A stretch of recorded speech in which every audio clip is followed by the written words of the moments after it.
This RealAg Radio podcast is brought to you by Authority Supreme Herbicide from FMC.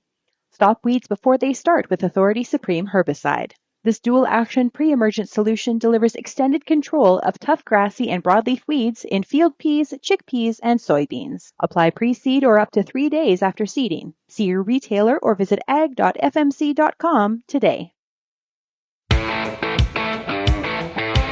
It's time for RealAg Radio on Rural Radio Channel 147 on Sirius XM.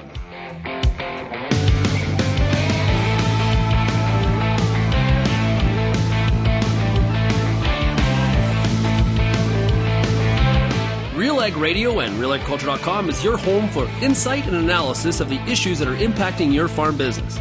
Let's get real and get connected with RealAg Radio.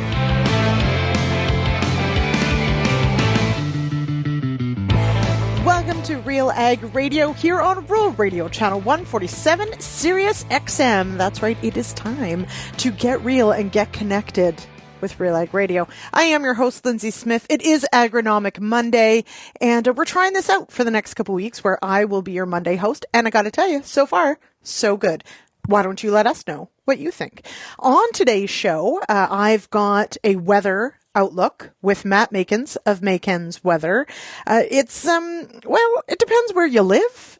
It might be okay news. It's not great, though, everybody. And well, we need moisture in certain areas. We don't need it in others. And it doesn't seem like weather is necessarily going to listen to our pleas. But I'll let Matt tell you all the not great news in the first segment of today's show. So stick around for that. For those of you in Ontario, like I am, apparently he's calling for an early spring, but I'm going to be the naysayer right now and just say that it just feels like we're in this for a much more average time. And maybe it's because last winter was sort of a non-winter. And so, you know, already here we are, February 10th. And I don't know, it just feels like it'll be late April before we've got green grass. We'll see who was right, me or Matt. All right. And I should point out, I was in San Antonio last week, and met with Matt there on location, at CattleCon. So this is the NCBA annual meeting. Really fantastic trade show, amazing conference. It was fabulous to get down there, have that little break from winter. And the people of Texas, I got to tell you, I was blown away with how just friendly and polite and warm and welcoming, San Antonio was. So, tip of the hat to San Antonians. Is that what you are? I don't know. Somebody let me know. Okay. Also on today's show, we've got a product spotlight. So we'll hear from Laura Eastwood with KWS all about hybrid rye. So that's a big one. Certainly one of a lot of interest. We've got, 2 reps from Limagrain Cereals that are going to be here to talk wheat. So very much a cereal focused episode, it seems. So that's Bailey Jenks and Zack Thibault that are going to join Sean Haney actually for that discussion.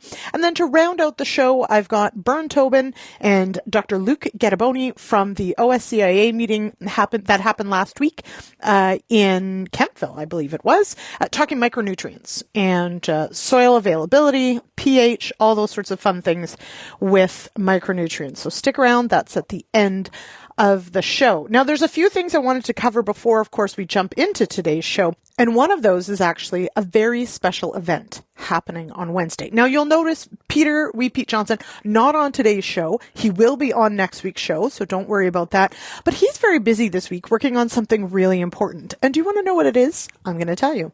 The 500th episode of Wheat Pete's Word will go up on Wednesday. He does one Wheat Pete's Word a week and usually takes a week off at Christmas.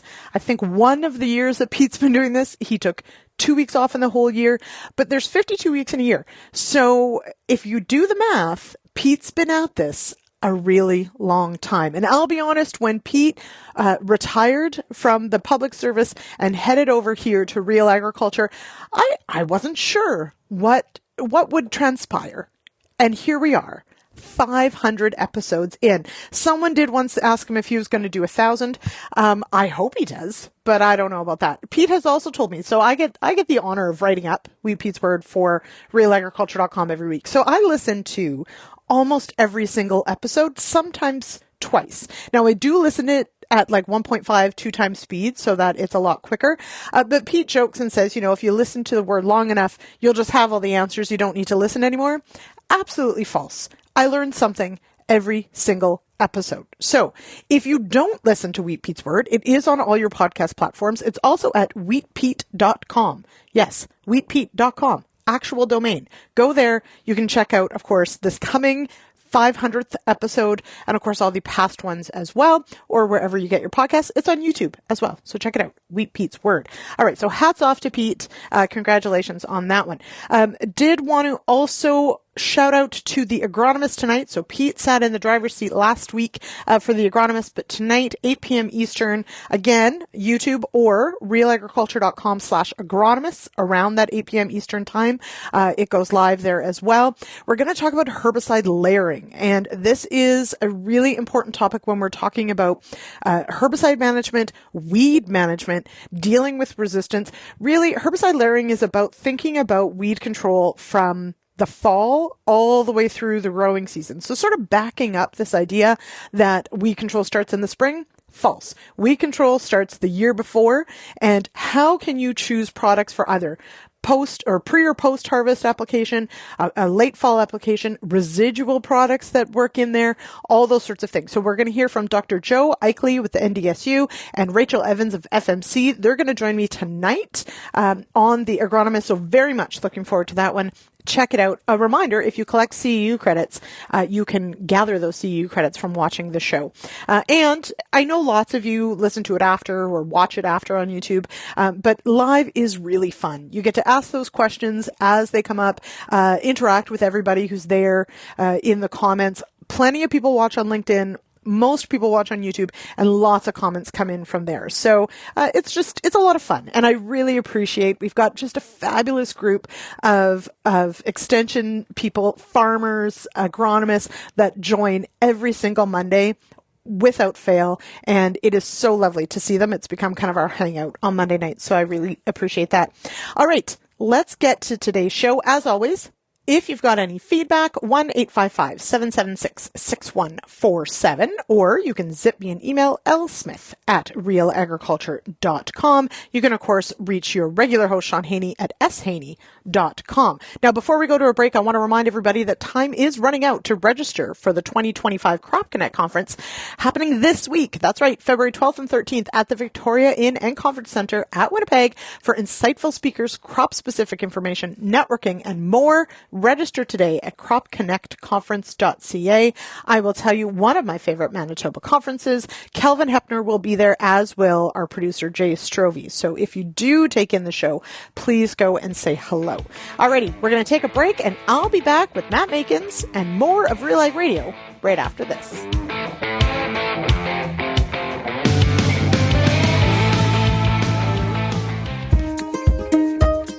At Alliance Seed, our premium varieties of wheat, durum, barley, and oats are crafted to fit the unique needs of your farm. By choosing Alliance Seed, you're selecting reliable seed that enhances your production potential and boosts your bottom line.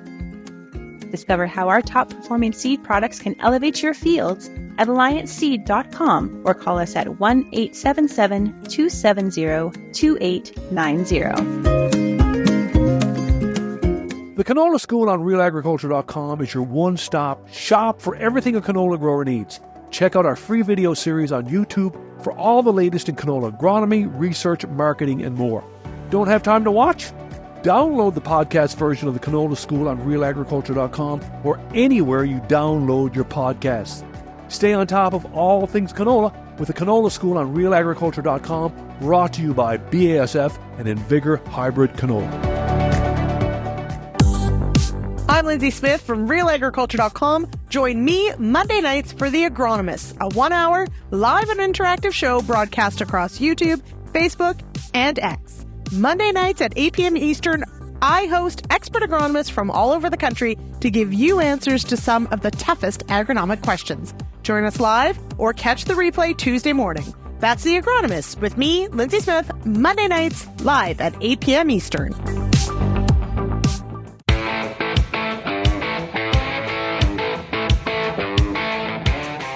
Welcome back to Real Ag Radio here on Rural Radio, Channel 147, Sirius XM. I am your host for this Agronomic Monday, Lyndsey Smith. And for every acre, every row, and every seed, precision wins. Every time. Only Seedmaster delivers unmatched accuracy for better yields and bigger profits. Seedmaster, driven by precision, leading the way in seeding innovation. Find out more at seedmaster.ca.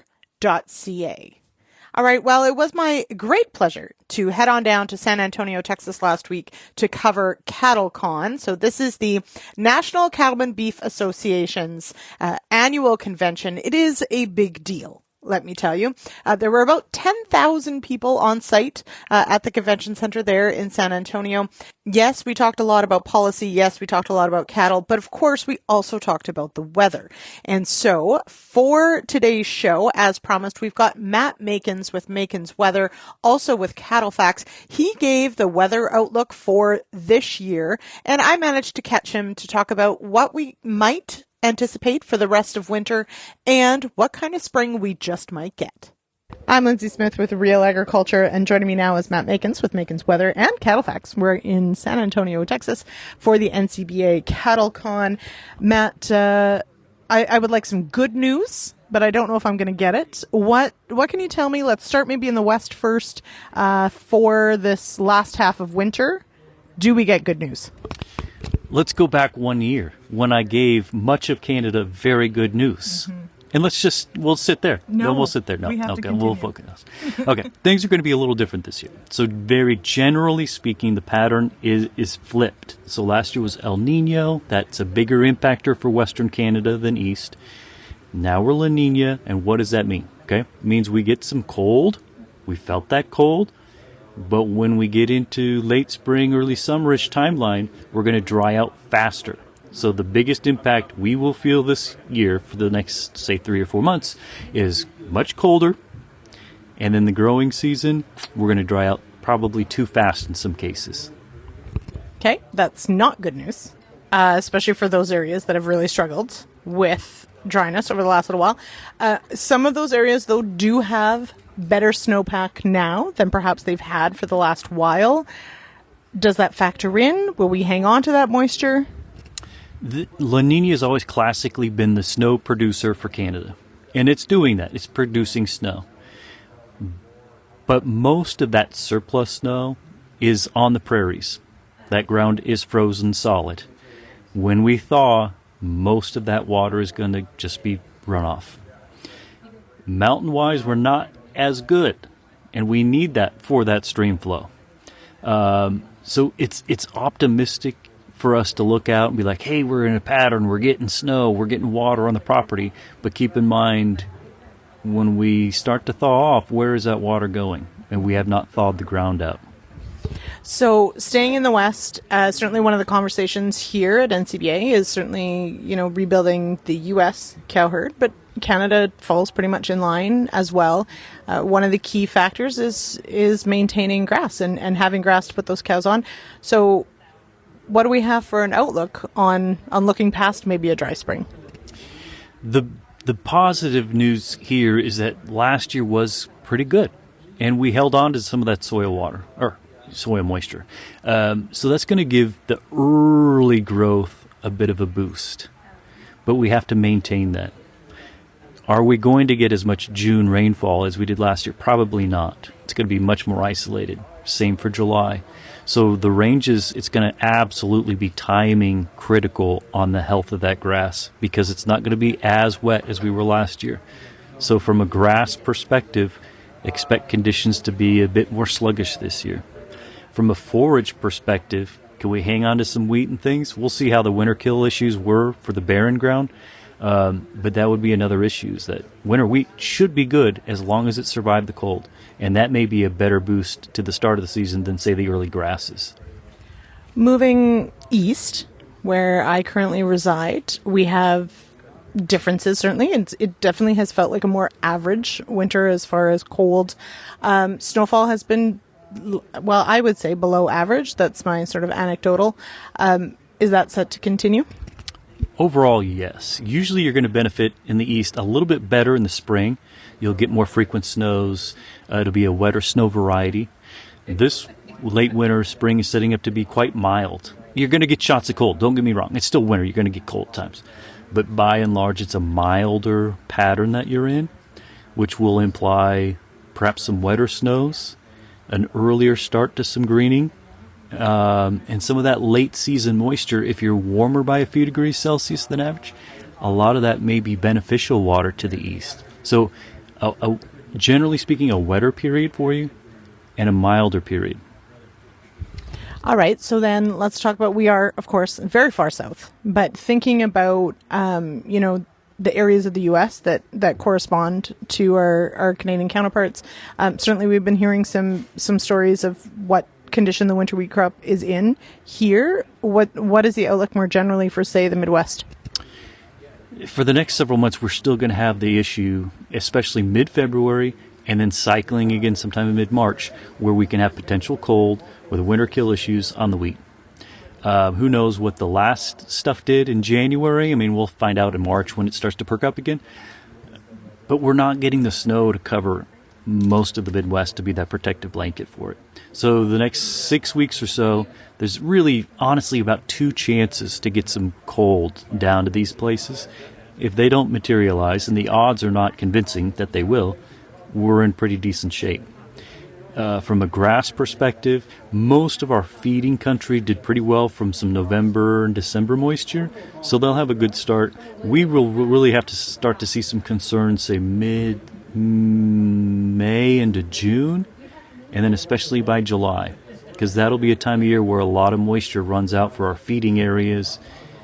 It will have an impact on central and western corn, and some of those factors. As far as like a drought growth, if you're going to track drought, it's southwestern U.S. now, migrates to the Pacific Northwest, migrates into the Canadian prairies progressively as we go through the next 6 months. Well, Matt, not the greatest news, but you're a weather person, so we can always hope you're wrong. And most people usually do hope that I'm wrong and then point that out. Yeah. Quite frequently. All right, Matt, thanks so much. Yeah, you bet. My pleasure. Well, we will see if Matt is correct. Big thanks to him for joining me here on the show. Okay, we're going to take a quick break, and I'll be back with more RealAg Radio right after this. If you're applying a low-rate N stabilizer, you might be falling for a losing strategy. Low-rate products promise great results, but may lack the potency of higher active ingredient concentrations, so great isn't always what you get. Don't put yield at risk. Put your trust in proven solutions. Anvol Nitrogen Stabilizer, Super U Premium Fertilizer, and Tribune Nitrogen Stabilizer from Koch Agronomic Services. These products offer higher active ingredient concentrations imitator brands can't match. See the difference at defendyourn.ca. Looking for proven performance in wheat? Limagrain Cereal Seeds has you covered. With locally adaptive varieties bred across key growing regions, LCS delivers top-tier genetics for winter and spring wheat.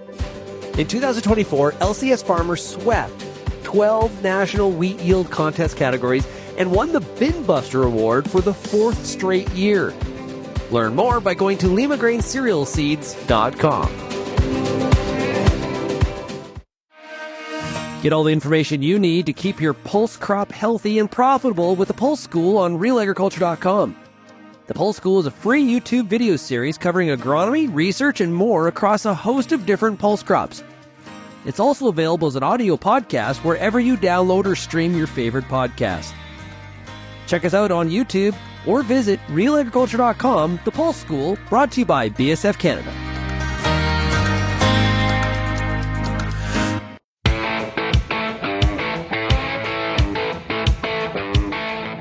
And welcome back to RealAg Radio. It's now time for a product spotlight with KWS Seeds. You know, hybrid rye, it's a relatively new crop in North America, but it's gaining a lot of traction. One of the reasons it's gaining so much traction has to do with some of the awareness and the increases of use of it in terms of from a livestock perspective. And livestock nutritionists and producers across Canada and quite frankly, the United States are interested in how the crop can provide benefits, not just in the field, but also with livestock. And here to chat about that is Laura Eastwood. She is KWS Seeds Animal Nutrition Manager. Laura, it's great to have you on the show. Thanks for having me, Sean. I appreciate it. Yeah. Okay. So let's talk about this hybrid rye crop and some of the KWS offer from a livestock perspective. So what makes hybrid rye nutritionally valuable compared to some of the traditional feed ingredients like, say, wheat or barley? Yeah. So hybrid rye as a grain crop works really well for all species.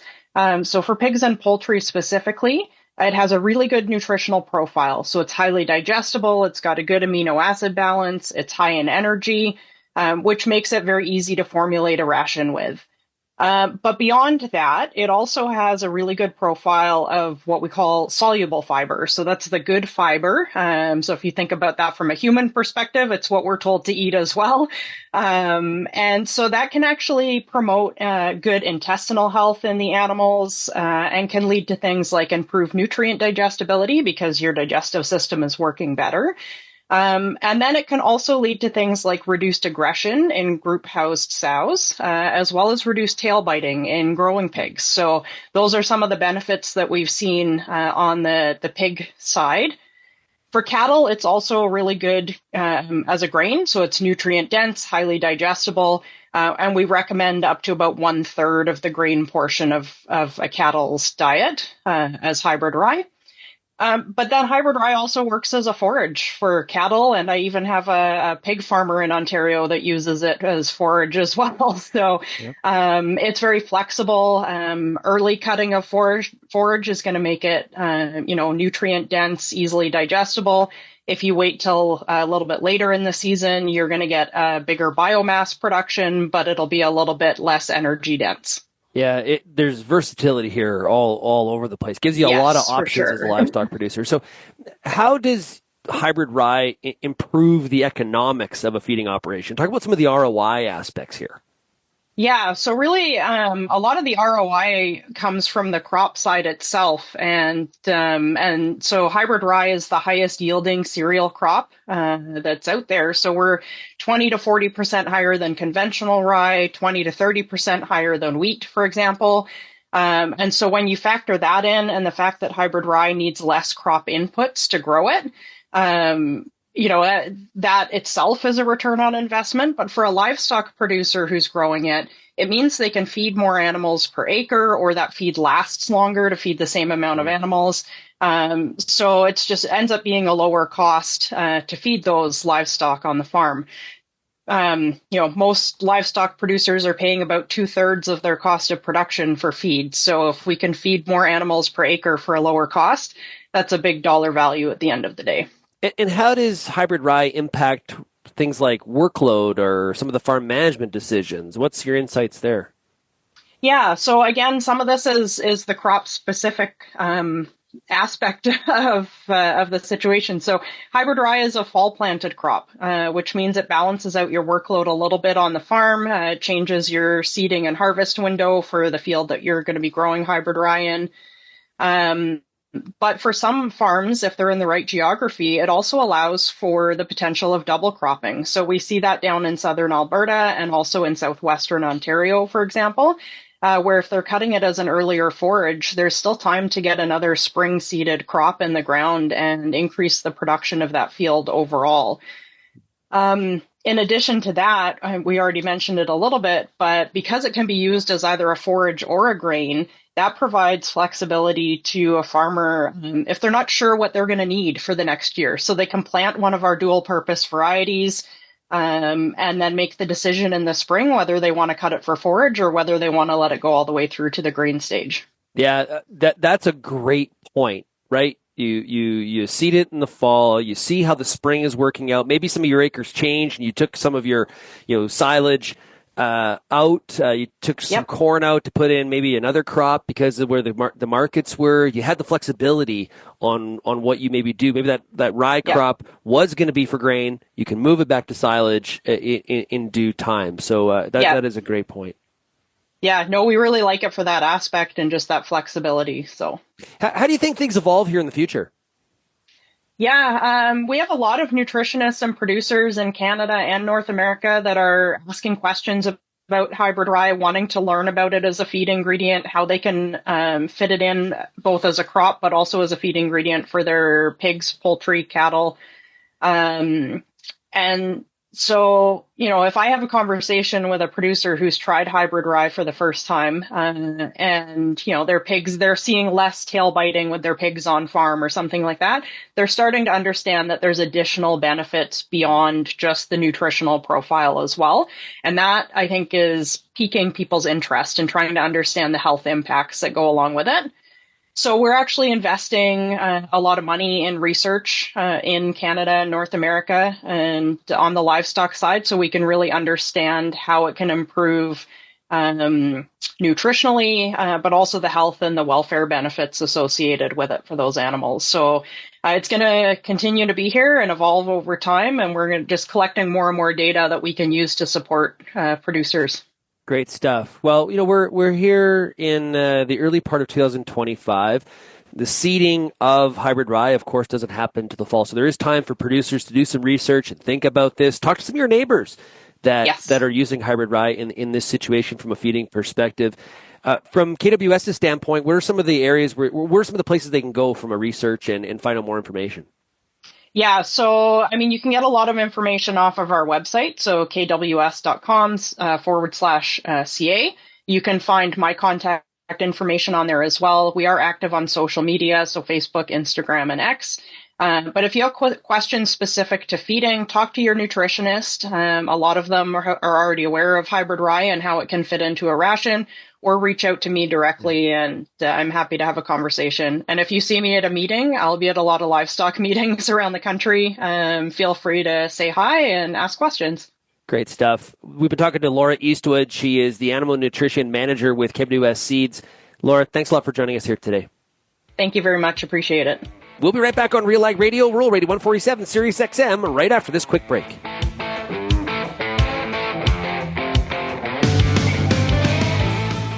Co-op knows your community because we live here too. Our teams are your trusted partners with a range of expertise to help support your entire farm operation. And we're giving back. In the past 5 years, Co-op has invested over $1.1 billion in the prairies through building, upgrading, and expanding local facilities. And we've returned over $1.17 billion to Co-op members in the prairies. Co-op, we're all building something for the future. Here for your farm, here for your family. Learn more at coop.crs/farm. There's power, and then there's superpower. Advancing the unstoppable superpower of pre-seed from New Farm. Take control. Eliminate weed competition and start clean in spring. Manage weeds early in canola, cereals, and pulses. Conquer, Goldwing, Thunderhawk, and Blackhawk EVO. Convenient formulations and multiple modes of action. Add more power to glyphosate, more benefits to your burn down. Go to newfarm.ca/burn down.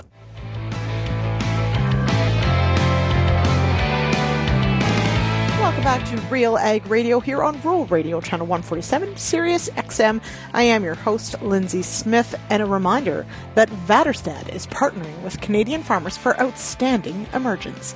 Their line of tillage, seeding, and planting equipment offers solutions for all soil types, field conditions, and tillage practices, helping you to maximize yield. To learn more and find your local dealer, visit Väderstad.com. Well, as promised, Sean Haney, your regular host, has sat down with the Limagrain Cereals crew. He's going to chat with Bailey Jenks and Zack Thibault to talk about wheat production. Sean Haney here with RealAgriculture.com and RealAg Radio, Rural Radio 147, Sirius XM. It's time to talk about wheat, and we're joined right now by two people from Limagrain Cereals. We're joined by Bailey Jenks, who is out of Pendleton, Oregon. Bailey, how are we doing? Good. How are you doing? I'm doing really good. Also joined by Zack Thibault. Zack is out of Bozeman, Montana. Zack, how are we doing? I'm doing great, Sean. Thanks for having us. Yeah, so we've a couple of different chats we've had with people from Limagrain Cereals. We've been talking about the opportunity for wheat in the rotation, and today we're going to talk about maximizing ROI, the return on investment on every acre when it comes to wheat production. Now, when we think about putting wheat in the ground, one of the things or the considerations that farmers have all the time, Bailey, is bin run versus certified. Talk about that and some of the equations. Yeah. So bin run, meaning, not buying certified seed every year versus buying certified seed every year, right? So there's a little bit of a perk to buying certified seed every year. You know that it's a quality standard. You know exactly what you're going to be buying. It's been inspected. It's been run through all of the testing that needs to be done. You're not going to have any weed seeds or inert material in that seed when you buy it. So that's definitely a perk when you're buying certified seed. Anything that comes out of the bin, you don't necessarily know what was in that crop last year. You don't know what the storage conditions were. It's essentially just a breeding ground for diseases and could potentially hurt your yield going into the next year. Zach, when you have customers ask you about, do I got to buy certified, or can I just, save some of my seed? What's some of your answers to them? Well, very similar to what Bailey touched on, given in Montana, farmers being able to keep their own seed is a very, very deciding factor when it comes to them choosing a variety, along with a couple other things. But, they feel like it is their crop and they have the right to keep their seeds. But, one thing I urge is you don't know what kind of disease pressure you got that previous year. You might, but you don't know if there's a bunch of carryover in the seed. Bailey touched on, the storage situation, and that's just a breeding ground for insects to cause damage to the seed, which affects your germination. Now, if you aren't buying certified seed, you aren't, in my opinion, you're not starting your crop year off on the right foot. Odds are you're probably not going to hit your targeted plant population and make sure that is okay from the beginning. But when, if you are a guy that runs your own seed, hopefully you're still getting it clean, but you don't know what was in that cleaner that came to your farm and cleaned your seed. So the risk of contamination goes through the roof, and disease can carry over into the seed, which will affect your next crop year. And then we're talking major yield impacts, and you were never off at a good start from the beginning. Yeah, and there's a lot of risk out in the marketplace right now. Like, there's tons of risk. And the last thing we want to do is sort of have a self-inflicted wound where we create some of our own problems, and where we really add risk to the equation is where we use bin run, and we don't get it tested, as you sort of alluded to there. That's where we're heightening the risk there, and it can create some real challenges, Bailey. Yeah, absolutely. And Zack brought up a good point too. In other regions, not necessarily in the Pacific Northwest, but in other regions, there's a lot of on-farm storage. Yep. And having that availability is nice for farmers, but it's also kind of almost it's almost like a tempting to run your own seed through that.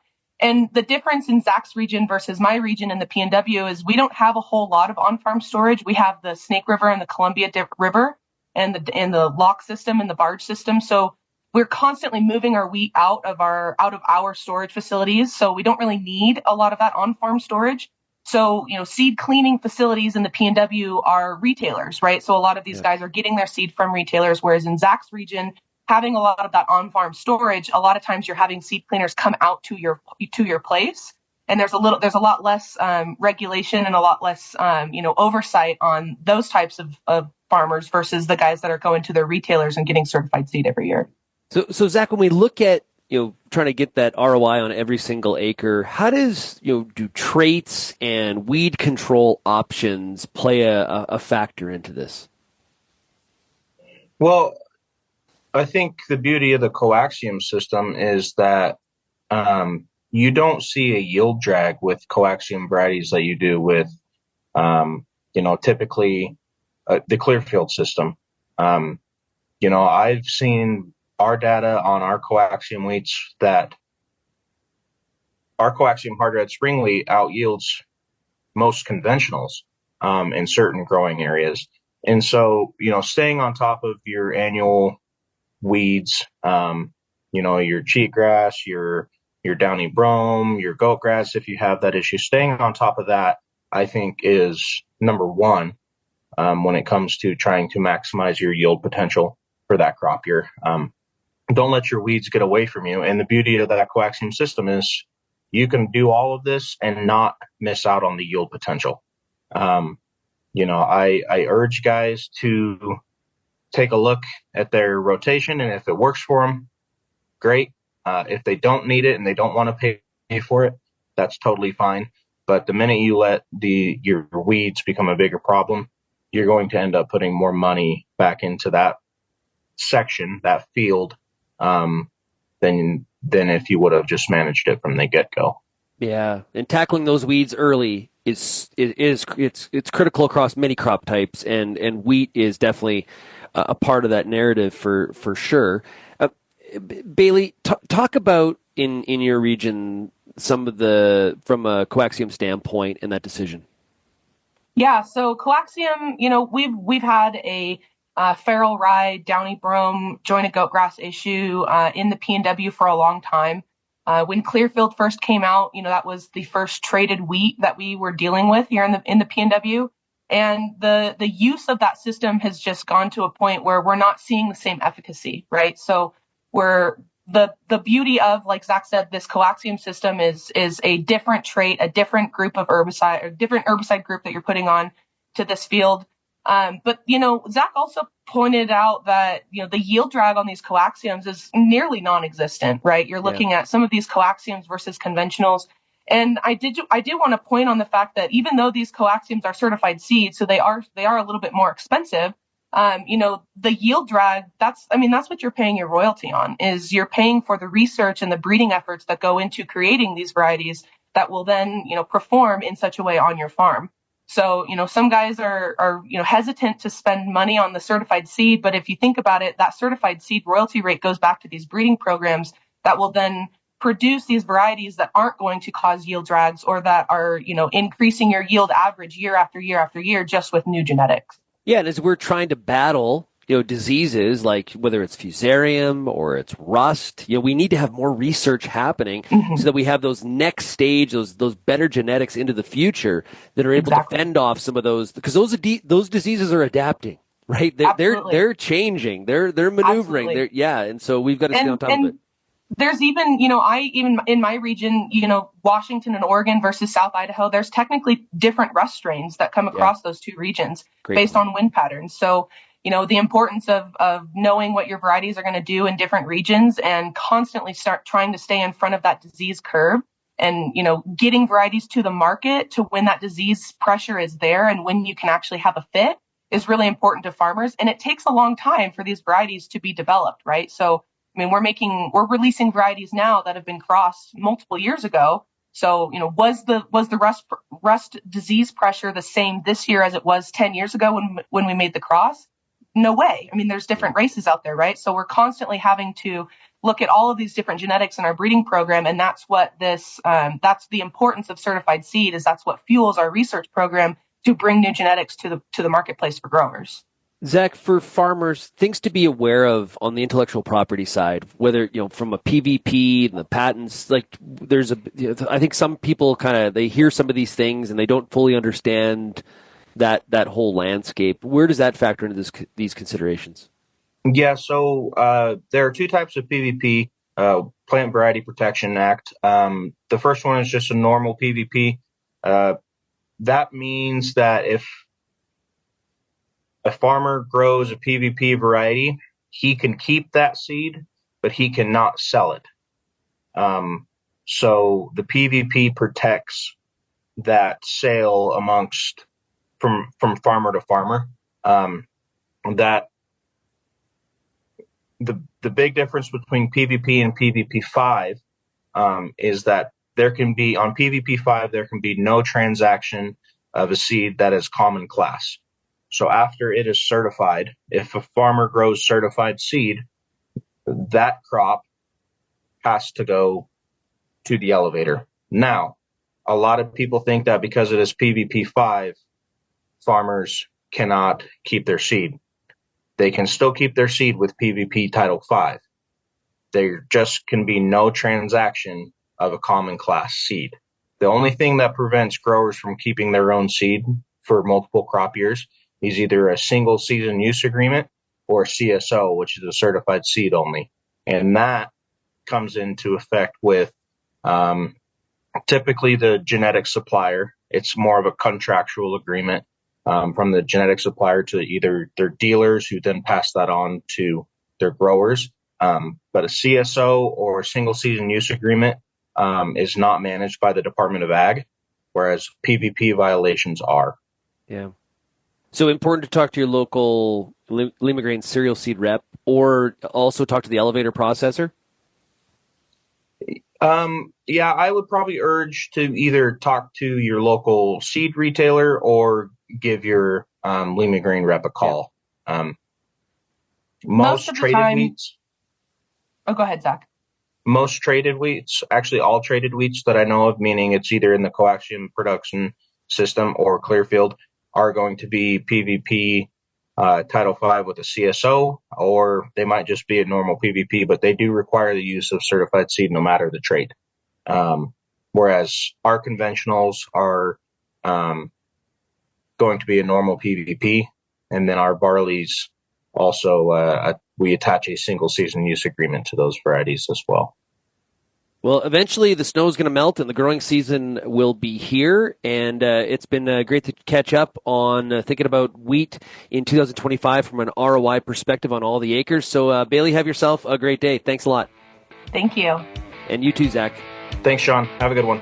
All right, we are going to leave it there, and I will be back with more RealAg Radio right after this.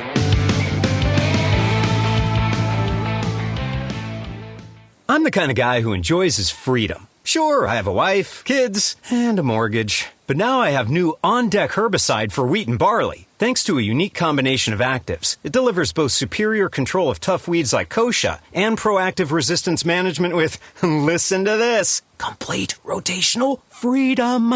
You can't tie this wild stallion down. Spray for today, plan for tomorrow with new on-deck herbicide. Visit your retailer or Corteva.ca to learn more. Before you get back in the field this year, spend some time with the Corn School on RealAgriculture.com. Get all the information you need on hybrid selection, planting depth, crop inputs, and more from a wide range of industry experts.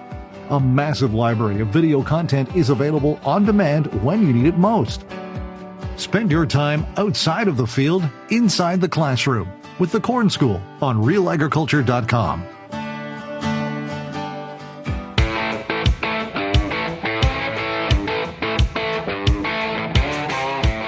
Welcome back to RealAg Radio here on Rural Radio, Channel 147, Sirius XM. Time is running out to register for the 2025 Crop Connect Conference. Join us February 12th and 13th at the Victoria Inn and Convention Center in Winnipeg for insightful speakers, crop-specific information, networking, and more. Register today at cropconnectconference.ca. Yes, that is this week. Head on down if you're in Manitoba. Calvin Hepner and our own Jason Strovey will be there as well. So say hello. They'll be where the coffee is, which is really the important part, if we're being honest. Okay. For our final segment today, we're going to head to a recent meeting of the OSCIA. That's the Ontario Soil Improvement and Crop Association. And Burn Tobin was there to talk micronutrients. That was the big topic of the day.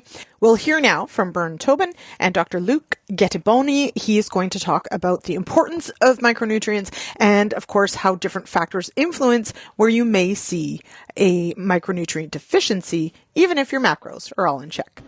Bernard Tobin at the Ontario Soil and Crop Improvement Association meeting here. We're at MicroSmart taking a deep dive into micronutrients, and I'm joined now by Dr. Luc Gatiboni from North Carolina State University. Sir, how are you doing? Welcome to Canada. Oh, thank you. I'm doing very well. Thank you for the invitation, Bernard. And it's a pleasure talking about micronutrients in this event for the Ontario. Now, let's talk about micronutrients, but let's also talk about macronutrients. The macros and the micros. How do you define them? And I guess the impact they can make on the crop. Oh yeah, sure. Yeah, this is a definition like an academic definition. Macro and micronutrients. They are all nutrients that are essential for plants. And so the first thing that is important, if you are lacking of any of these nutrients, regardless that it's macro or micro, the plant will not survive because they need that. But this difference is because some nutrients we need a high quantity. And so the macronutrients are the ones that we can measure in a percentage in the plant. And we have nitrogen, phosphorus, potassium, calcium, magnesium, and sulfur. These 6 we consider macronutrients. And so they are in high quantity in the plant, they are part of tissues, and this is the reason that they are very common in terms of the quantity inside the plant. The micronutrients, we cannot measure them in percent because the concentration of them is very, very small. If you sum up all micronutrients that we have, and you have a bunch of them, and I can name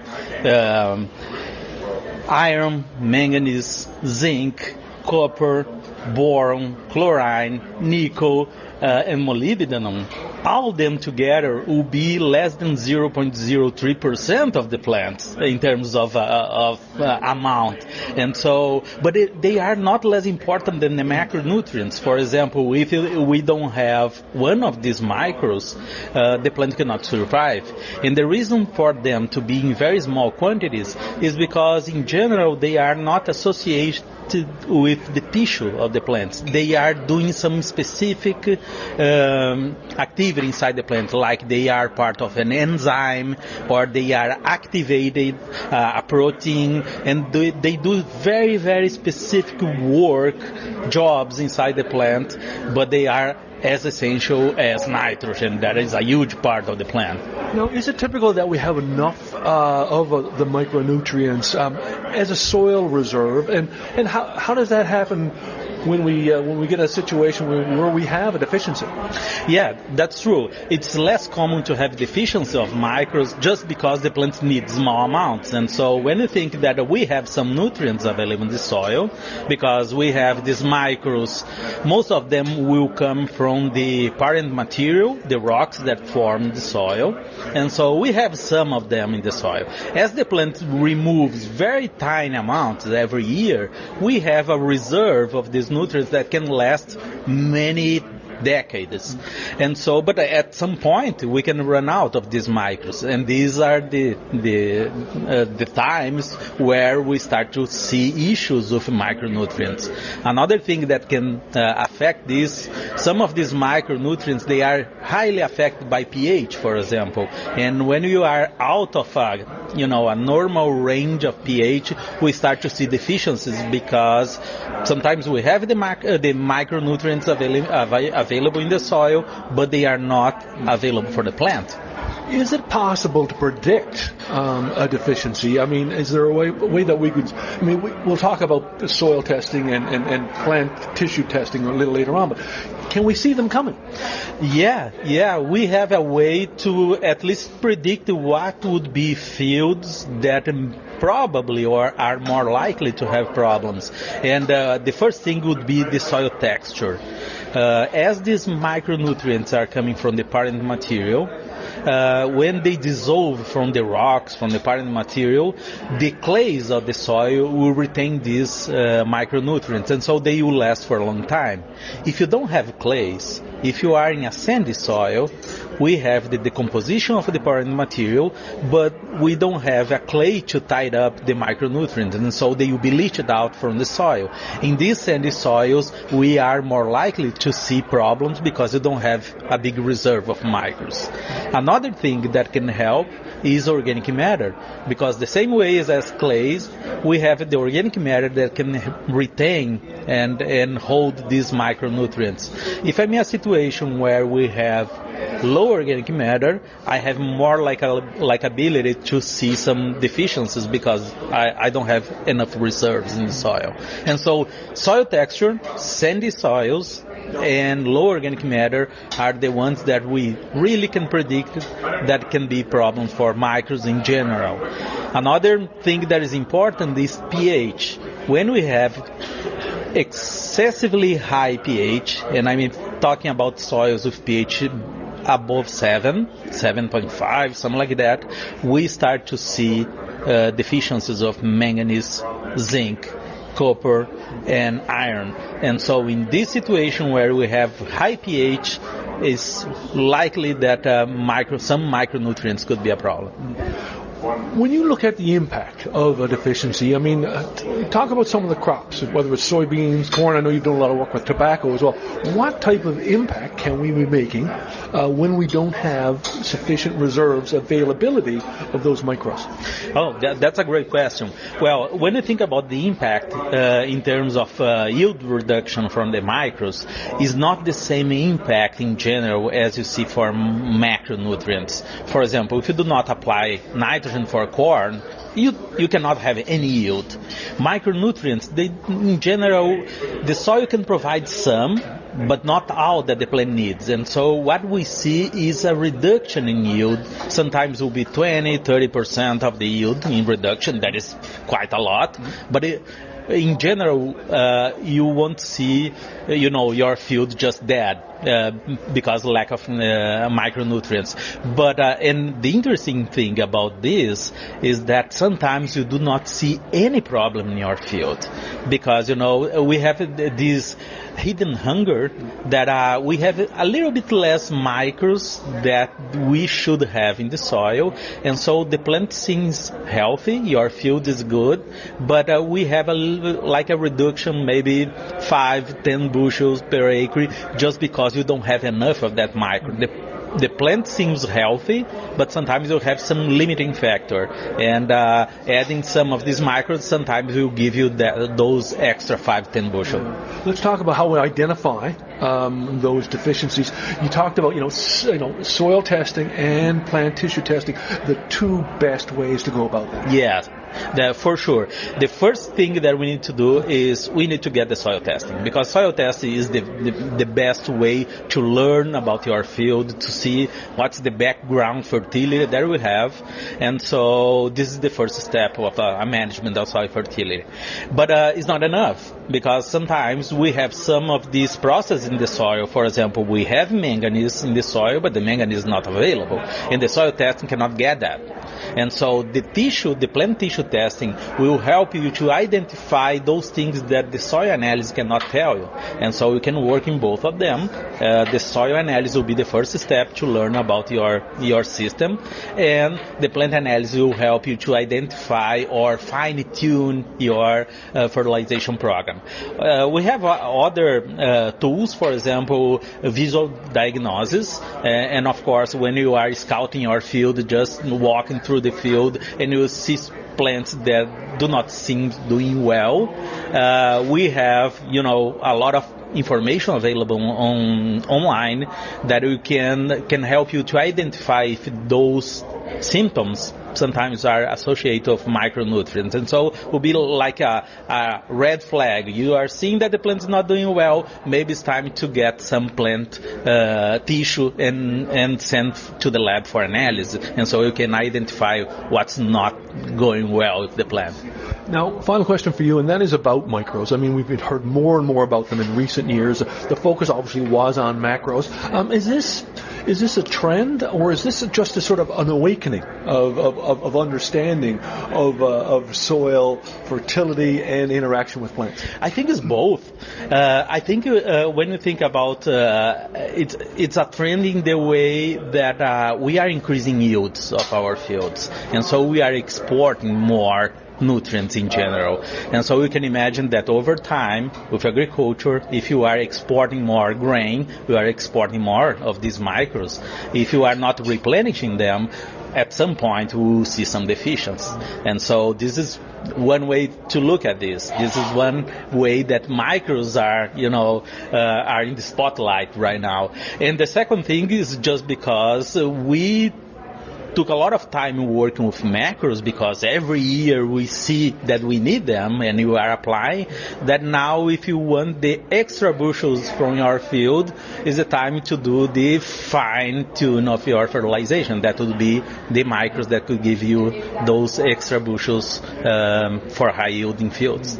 Well, Dr. Gatiboni, it's been great chatting with you. Appreciate you taking some time for Real Agriculture. Yeah. Thank you for the invitation. This is great talking to you. Thank you very much. Well, that does it for another episode here of Real Ag Radio. Thank you so much for joining me here on Agronomic Monday. Check out The Agronomist tonight, 8 p.m. Eastern. If you've got any feedback on today's show, 1-855-776-6147, or you can drop me an email, lsmith@realagriculture.com. All right, until next time, cheers, everybody. Thank you for downloading this Real Ag Radio podcast brought to you by Authority Supreme Herbicide from FMC. Give your crops the 2-in-1 protection they deserve. Authority Supreme's dual modes of action attack weeds early, delivering effective resistant management and prolonged control during critical growth periods. Dominate the toughest weeds before they take hold. See your retailer or visit ag.fmc.com today.